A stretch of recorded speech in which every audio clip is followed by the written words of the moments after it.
Bueno, como sabemos, estamos en una situación compleja con la alta circulación de virus. Hay llamados insistentes a la vacunación de la influenza, pero también queremos conocer cómo se está trabajando, cómo se está investigando precisamente en soluciones desde la ciencia, por ejemplo, desde la inoculación para estas situaciones que probablemente se van a repetir año a año. Tenemos contacto con Leandro Carreño, director alterno del Instituto Milenio de Inmunología, Inmunoterapia y académico de la Universidad de Chile. ¿Qué tal? Muy buenos días, gracias por responder a nuestro llamado para esta conversación. Bueno, buen día, Viviana. Muchas gracias por la invitación. Feliz de estar acá.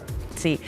Desde el trabajo que hace el mundo científico y las investigaciones, vamos a hablar también ahí de algunos estudios que están haciendo precisamente para una vacuna en contra del sincicial. ¿Por qué es tan relevante la vacunación? ¿Qué implica también para poder estar más preparado ante situaciones tan adversas como la que estamos viviendo? Y esto en un contexto donde sabemos que en el caso de la influenza no ha sido el óptimo la cantidad de personas que se han vacunado, pensando que tenemos precisamente una herramienta para manejar esto. Y bueno, la verdad es que yo esto siempre lo asocio a una especie de fatiga, quizás por las personas que estuvieron acostumbradas a un plan muy intenso de vacunación. No sé si decir obligatoria, no fue realmente obligatoria, pero había una presión por el pase de movilidad, que no podemos recordar, etcétera. Pero si bien la gente respondió muy bien cuando fue la vacunación para el COVID, creo que es importante ir reforzando los conceptos. Muchas gracias por este espacio. Creo que en eso quizá hemos fallado un poco. Creo que es importante seguir recordándole a la gente que muchas enfermedades respiratorias como la influenza, que son prevenibles, lo mismo el COVID, ahora por una vacuna, necesitan que el sistema inmune se entrene, porque por sí sola la infección la gente lo va a pasar muy mal, y si bien puede generar algo de respuesta inmune, memoria inmunológica, la vacuna lo que hace es entrena el sistema inmune, lo entrena de forma de que cuando uno realmente ve la infección, tiene un ejército ya preparado para combatirla, y por eso las personas, si bien es imposible que no se infecten, pero es bastante probable que lo pasen muy, muy leve o ni siquiera se den cuenta que se enferman porque su sistema inmune ya está entrenado. Entonces, y eso recordar que los virus en particular van cambiando muy rápido, por lo tanto es importante tener una vacunación constante con la influenza porque la influenza va cambiando, y bueno, lo mismo hemos visto con el COVID porque ha tenido la presencia de variantes. Hoy en día tenemos una vacuna bivalente para distintas variantes del COVID, por lo tanto es importante que las personas acudan, sobre todo que estamos en pic de varios virus respiratorios y nada nos impide infectarnos con más de uno.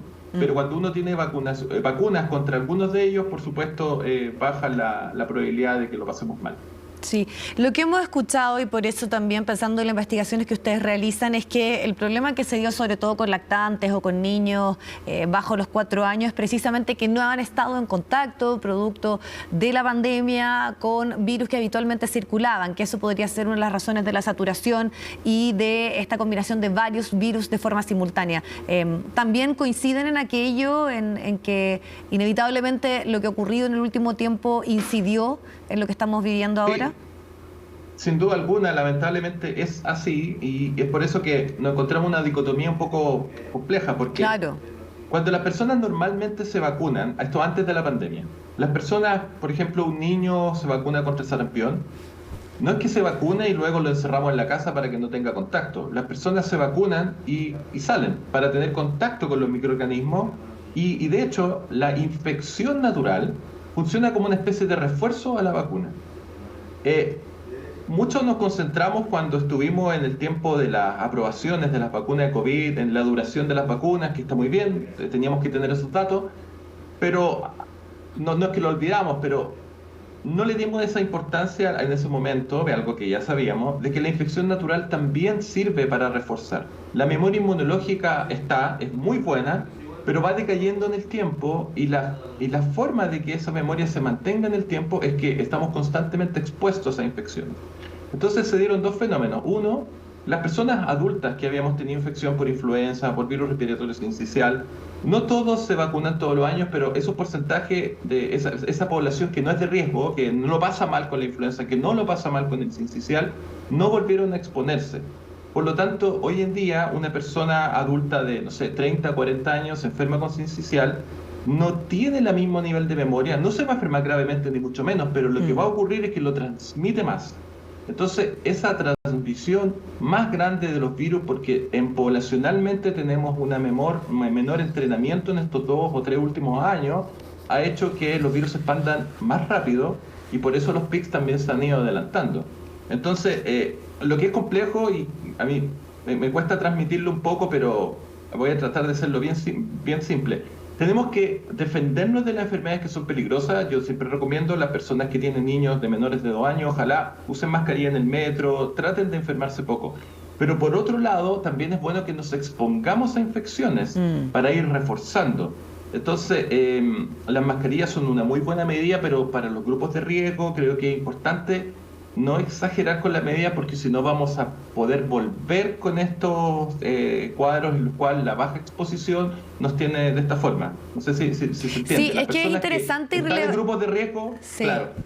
Es que es interesante el punto, porque cuando uno también tenía los niños y eran más chicos, estaba como esta dicotomía, estos niños burbuja que no tenían contacto, que tal vez no iban al jardín y que estaban mucho más expuestos, pero también el temor de muchos padres que dicen, va a la sala cuna o va al jardín y llega resfriado, entonces mejor lo mantengo en la casa, que entiendo que por ejemplo es la recomendación ahora porque hay una alta circulación. Entonces ese equilibrio es difícil de explicar y difícil de repente llevar a la práctica, pero acá hemos visto y la evidencia comprueba que efectivamente el que inmunológicamente y naturalmente se vaya desarrollando un poco una mayor preparación, contribuye, podríamos decir, a cómo poder enfrentar también después en el desarrollo de los próximos años esos virus que van a seguir estando presentes y que los niños van a tener que vivir en todo su proceso, ¿no? Educacional, sobre todo, compartir con otros niños. Absolutamente. Y de hecho, claro, en el mensaje hoy en día, en estas semanas que estamos viviendo, por supuesto, tratar de minimizar lo más posible los contagios, sobre todo en niños. Eso es clave,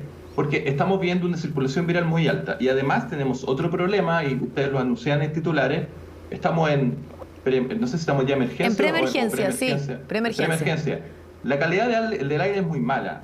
Cuando la calidad del aire también influye en las infecciones respiratorias. ¿Por qué? Porque cuando uno respira un aire malo, ese aire tiene muchos contaminantes que lo que producen es irritación de las mucosas. La irritación de la mucosa y la inflamación hace que la primera barrera de entrada, nuestra barrera física, que es respirar, digamos, y que tenemos ciertos mecanismos de defensa, como está inflamada, está irritada, no funciona tan bien y por lo tanto la probabilidad de enfermarnos es mayor. En estas semanas donde está la situación así, por supuesto, mejor es que si los niños pueden estar en la casa, eso es lo mejor. Pero una vez que pasemos este pique es importante no exagerar, digamos, y los niños naturalmente tienen que ir infectándose. Sin embargo, y esto creo ser súper majadero, para el caso específico del virus respiratorio sincicial, en menores sobre todo de 1 año, es súper importante que ojalá no se infecten. Sí. Porque la infección natural en menores de 1 año puede ser, no en todos los casos, pero puede ser peligrosa, entonces es importante cuidar. Claro, que es la más grave y es la problemática y los casos más lamentables que hemos tenido durante estos últimos días. Y para finalizar, no puedo dejar de preguntar porque se está haciendo investigación, se está haciendo ciencia para precisamente dar con una vacuna del virus sincicial. ¿Podría comentarnos también el trabajo que están haciendo en relación a aquello? Por supuesto. Y la verdad es que no solo para el director sincicial, yo soy director alterno del instituto, el director es Alexis Kalergis, quien lidera esta investigación del virus respiratorio sincicial. Hay otras más también de otros virus respiratorios dentro del instituto, pero les puedo comentar en este particular que nos importa por qué es tan relevante tener una vacuna. Hay una vacuna recién aprobada por la compañía Pfizer, pero está dirigida a adultos. No nos soluciona el problema de los niños. En esta vacuna que trabaja el equipo sería posible poder administrarlo en niños muy chicos, en lactantes, incluso recién nacidos. Por lo tanto, podría ofrecer una solución al problema que tenemos, sobre todo en Chile, donde nuestros niños más chiquititos, lamentablemente, son los que la pasan muy mal con sincicial. ¿Y en qué proceso se está de esa vacuna? El proceso, no sé si se acuerdan, porque lo supimos mucho con lo del COVID, fase 1, fase 2, fase 3. Actualmente los investigadores están en la fase 2 de la investigación, que quiere decir que van a ver las pruebas de respuesta inmune para luego ver la efectividad de la vacuna, así que estamos bastante esperanzados que en un plazo no muy grande esperamos tener una vacuna desde el milenio, y eso se suma junto a otro paquete de otras vacunas para enfermedades infecciosas y otras inmunoterapias que hemos desarrollado súper importante destacar ciencia acá en Chile. Sí, eso es súper relevante y además también vamos a quedar especialmente pendientes. Usted dice que hay una etapa de fase 2, faltan algunos, obviamente, estudios, pero ojalá prontamente ya pueda estar y lo importante que precisamente además es hecha acá, en nuestro propio país.